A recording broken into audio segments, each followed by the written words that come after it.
আমাৰ জীৱনলৈ যেতিয়া কঠিনতকৈও কঠিন পৰিস্থিতি আহি পৰে, সমাধান কৰিব নোৱাৰা সমস্যাই সকলো দিশৰ পৰা আমাক ঘেৰি ধৰে, তেনে ক্ষেত্ৰত আমি প্ৰভু হনুমান মহাৰাজৰ শৰণাগত হ'ব লাগে। প্ৰভু হনুমানক প্ৰসন্ন কৰাৰ কিছু চমৎকাৰী উপায় আছে। এই উপায়সমূহ বা ৰেমেডিজসমূহে আমাৰ সমস্যাসমূহ সমাধানৰ পথ সহজ কৰি তোলে। আজি মই আপোনালোকক তেনে এক চমৎকাৰী উপায়ৰ বিষয়ে ক'বলৈ ওলাইছোঁ। বিশেষতঃ আৰ্থিক সংকটৰ পৰা পৰিত্ৰাণ পাবৰ বাবে আপুনি এই উপায়ৰ দ্বাৰা প্ৰভুক সাধনা বা পূজা কৰিব পাৰে।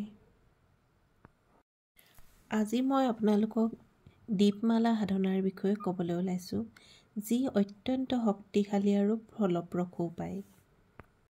দীপমালা শব্দৰ অৰ্থ হৈছে দীপ অৰ্থাৎ বন্তিৰ দ্বাৰা প্ৰস্তুত কৰা এক মালা, যাক আমি প্ৰভু হনুমানৰ নামত অৰ্পণ কৰিম।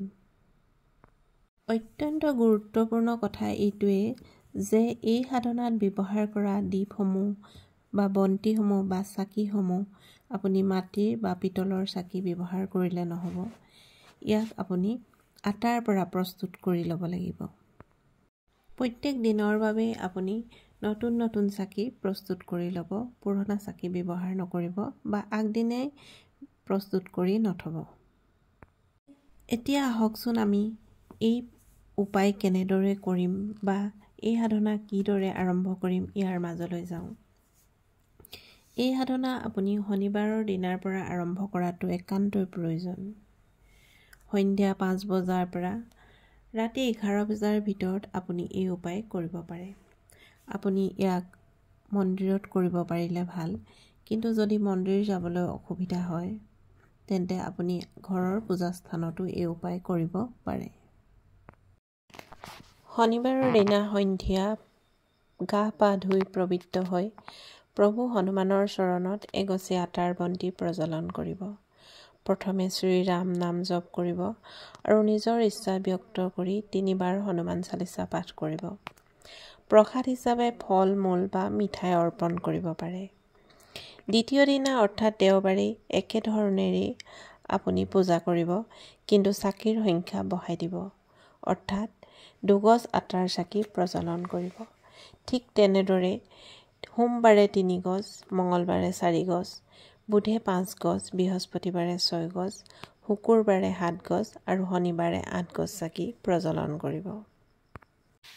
8 গছ পূৰ্ণ হোৱাৰ লগে লগে পিছদিনা অৰ্থাৎ দেওবাৰৰ পৰা চাকিৰ সংখ্যা কমাই আনিব, অৰ্থাৎ দেওবাৰে 7 গছ, সোমবাৰে 6 গছ, মঙলবাৰে 5 গছ, বুধবাৰে 4 গছ, বৃহস্পতিবাৰে 3 গছ, শুকুৰবাৰে 2 গছ আৰু শনিবাৰে 1 গছ চাকি প্ৰজ্বলন কৰি এই দীপমালা সমাপ্ত কৰিব।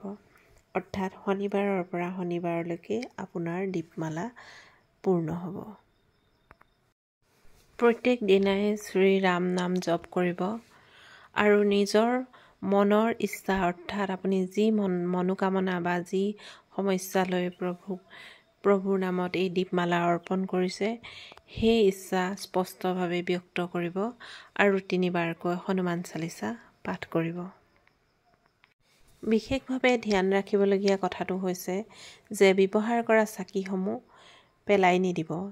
এই চাকিসমূহ পিছদিনা অৰ্থাৎ আগদিনাৰ চাকিগছ পাছদিনা ৰুটি বা পৰঠা বনাই আপুনি গাইক খুৱাব পাৰে, নতুবা সৰু সৰু বল বনাই পৰুৱা বা মাছক খাবলৈ দিব। কোনো কাৰণতে এগছো চাকি পেলাই নিদিব। এই সাধনা বা উপায় কৰোঁতে প্ৰত্যেক দিনাই একেখিনি নিয়মেই অৱলম্বন কৰিব। মাত্ৰ চাকিৰ সংখ্যা বঢ়াই গৈ থাকিব আৰু নিৰ্দিষ্ট দিনটোৰ পৰা আকৌ চাকিৰ সংখ্যা কমাই আনি এক মালাৰ আকাৰ দিব। এই দীপমালা এক সহজ কিন্তু অতি শক্তিশালী আৰু প্ৰভাৱশালী উপায়।